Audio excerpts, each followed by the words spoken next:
Hello everyone, this is your SST class and in today's class we are going to start chapter number 22, the judiciary. Judiciary क्या है? हम बहुत बार ये पढ़ चुके हैं कि हमारी जो गवर्नमेंट है उसके 3 ऑर्गन्स होते हैं. एक तो होती है legislative, second one is executive and the third one is judiciary. जो हमारी लेजिस्लेटिव होती है वो बॉडी क्या करती है, वो लॉ को बनाती है, कानून बनाने का काम करती है. दूसरी जो एग्जीक्यूटिव है वो उसे एग्जीक्यूट करती है, उसे लागू करती है उस कानून को.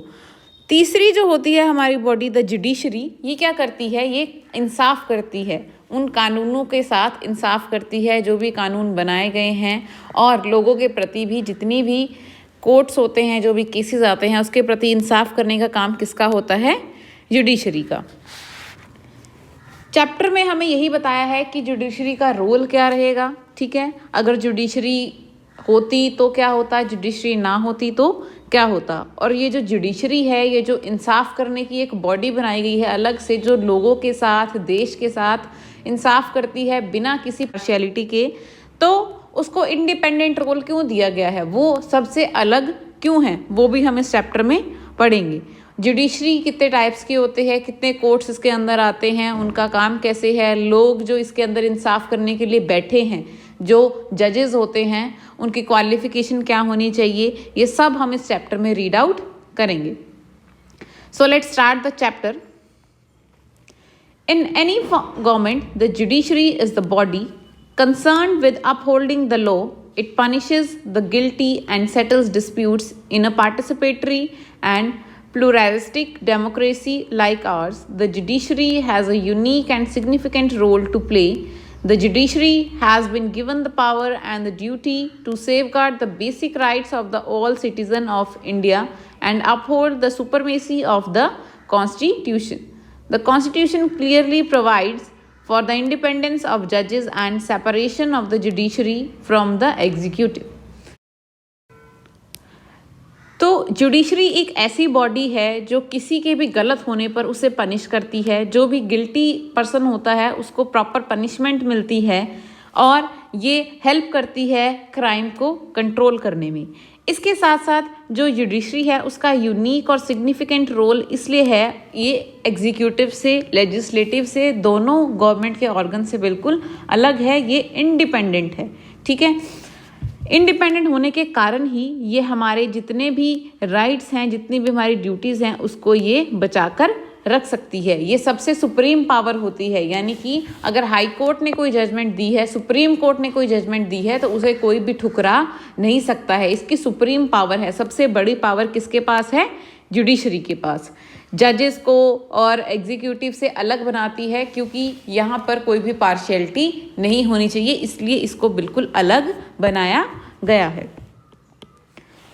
Independent judiciary and its role. Judiciary जो है वो इंडिपेंडेंट है और इसका रोल क्या है, इसका काम क्या है, वो अब हम पढ़ेंगे.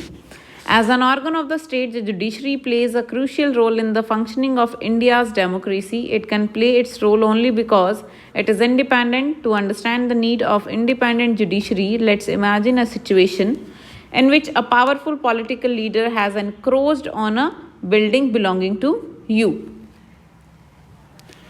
If the judiciary is not independent in the court of law, trying the case of the encroachment on your building by the powerful political leader may favor the law breaker leader under this influence. So the Indian Constitution protect against this kind of situation by providing for the independence of the judiciary. One aspect of this independence is the separation of the power.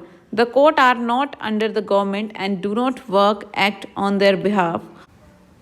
Independent judiciary का मतलब क्या है, इसके नाम से ही इसका meaning निकलता है. देखो, इंडिपेंडेंट, जो किसी पे भी डिपेंडेंट नहीं है, यानी कि जजेस को अगर कोई पनिशेबल एक्ट के लिए पनिश करना है किसी को, तो वो किसी आम आदमी की या किसी मंत्री की या किसी मिनिस्टर की हेल्प नहीं लेगी. वो अपने आप में इंडिपेंडेंट है. जो भी वो डिसीजन लेगी, that will be the final decision. ठीक है, वो क्यों है, उसको इतनी आज़ादी क्यों मिल रखी है, इतनी इंडिपेंडेंस क्यों मिली हुई है? ऐसा इसलिए है, जैसे आपकी बुक में एक एग्जाम्पल दिया है कि अगर कोई पावरफुल पॉलिटिकल लीडर, यानी कि एक ऐसा पॉलिटिकल लीडर जिसके पास बहुत पावर है, जो बहुत पावरफुल है, वो किसी की बिल्डिंग को अपनी बिल्डिंग बताने लग जाता है, एनक्रोच कर लेता है किसी और की प्रॉपर्टी को, उसको कब्जा कर लेना कह सकते हो आप, उसको ज़बरदस्ती अपना बताता है, तो उस केस में जुडिशरी क्या करेगी? पॉलिटिकल लीडर को ही सज़ा देगी। यहाँ पर उसकी पावर ज़्यादा है, उसके पास ज़्यादा पैसा है, तो इसके कारण जो जजेस हैं वो उसके खिलाफ कोई भी धारा नहीं लगाएंगे, तो ऐसा पॉसिबल नहीं है। इसीलिए उसे ये इंडिपेंडेंट पावर दी जाती है ताकि उसके डिसीजन में कोई भी इंटरफेरेंस ना हो। जो भी जुडिशरी का डिसीजन होगा वही लास्ट में फुल एंड फाइनल डिसीजन होगा। जितने भी कोर्ट्स होते हैं वो कोई भी गवर्नमेंट के अंडर नहीं आते हैं।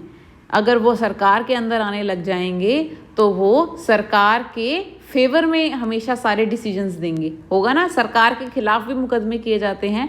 अगर कोर्ट्स, जितने भी ये कोर्ट हैं, अगर इन्हीं को सरकार के अंडर कर दिया जाएगा तो सारे के सारे जितने भी फैसले होंगे, जितने भी डिसीजन लिए जाएंगे, वो किसके फेवर में लिए जाएंगे?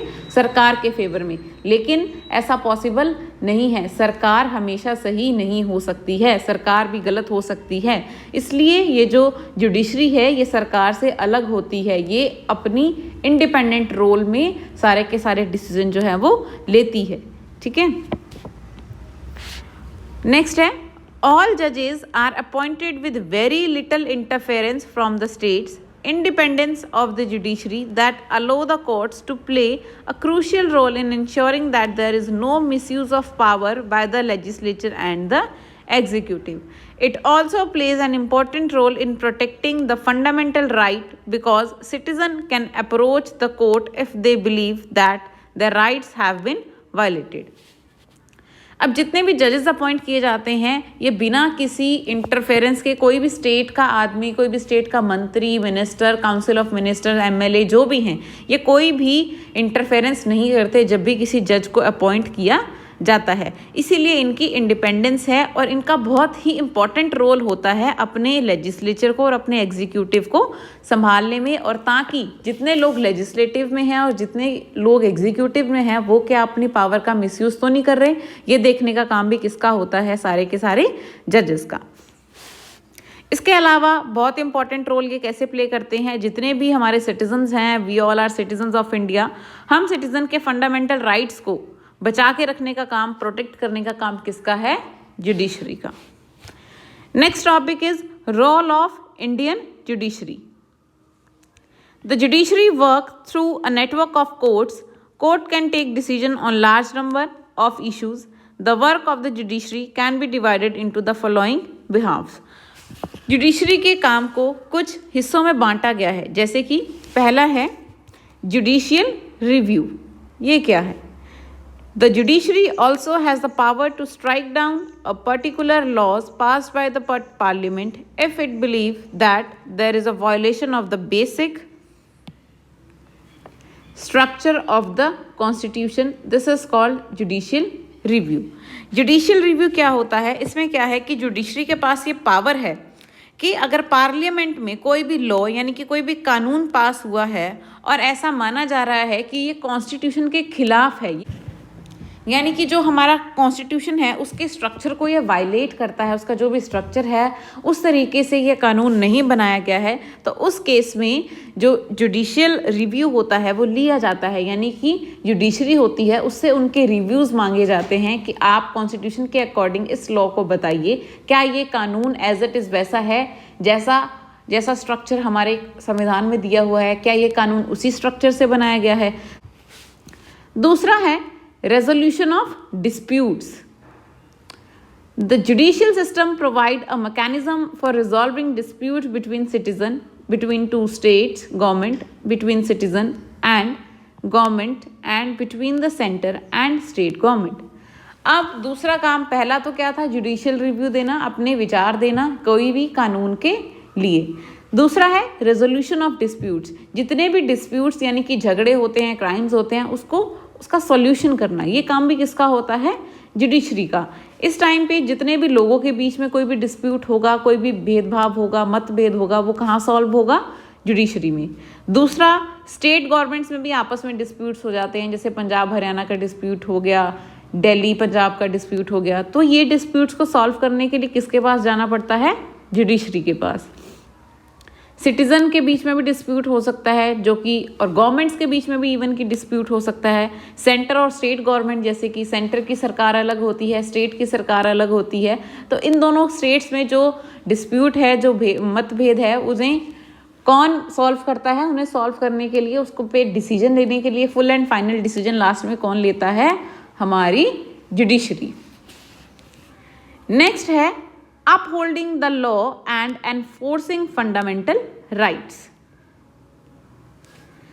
Every citizen can approach the Supreme Court or the High Court if he believes that his fundamental rights have been violated. For example, you read about Hakim Sheikh, an agriculture laborer who fell from a running train and injured himself and whose condition got worse because several hospitals refused to admit him. On hearing his case, the Supreme Court ruled that Article 21, which provides every citizen the fundamental right to life, it also includes the right to health. It therefore directed the West Bengal government to pay him compensation for the loss suffered, as well as to come up with a blueprint for primary health care with particular reference to treatment of patients during an emergency. पश्चिम बंगाल खेत मजदूर समिति versus state waste Bengal 1996। अब देखो law को कैसे change किया जाए और उस पर हमारे फंडामेंटल राइट्स को किस तरीके से प्रोटेक्ट करती है हमारी जुडिशरी, उसका एग्जाम्पल कैसे दिया गया। देखो आप सबको पता है कि हर एक सिटीजन को, नागरिक को अधिकार है कि वो सुप्रीम कोर्ट या हाई कोर्ट पे अपना केस लेकर जा सकता है। क्यों? अगर कभी भी उसका कोई भी फंडामेंटल राइट जो है वो वायलेट किया जा रहा है। एग्जाम्पल इन्होंने लिया है हकीम शेख जी का, जो कि एक एग्रीकल्चर लेबरर थे और ट्रेन से जाते हुए, रनिंग ट्रेन से वो गिर जाते हैं, जिसके कारण उन्हें काफ़ी इंजरी आती है।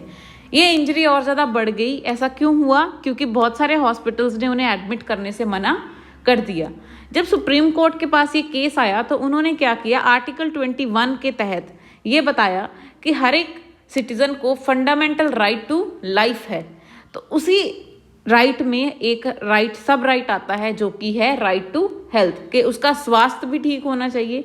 तो इसलिए वेस्ट बंगाल की गवर्नमेंट को ये डायरेक्शन दिए गए, ये बोला गया कि उन्हें इस पर्सन को, यानी कि हकीम शेख जी को कंपनसेशन देना होगा। जितना भी लॉस उन्हें हुआ है उनकी हेल्थ के कारण, उसका सारा का सारी भरपाई कौन करेगी? वेस्ट बंगाल की सरकार, क्योंकि हेल्थ जो है वो सबसे अहम मुद्दा है। सबसे पहले हेल्थ आती है। अगर आपको कोई भी ऐसे हॉस्पिटल में एडमिट करने से मना कर देता है कोई भी हॉस्पिटल, तो आप अपना ये केस लेके आगे सुप्रीम कोर्ट या हाई कोर्ट में जा सकते हैं।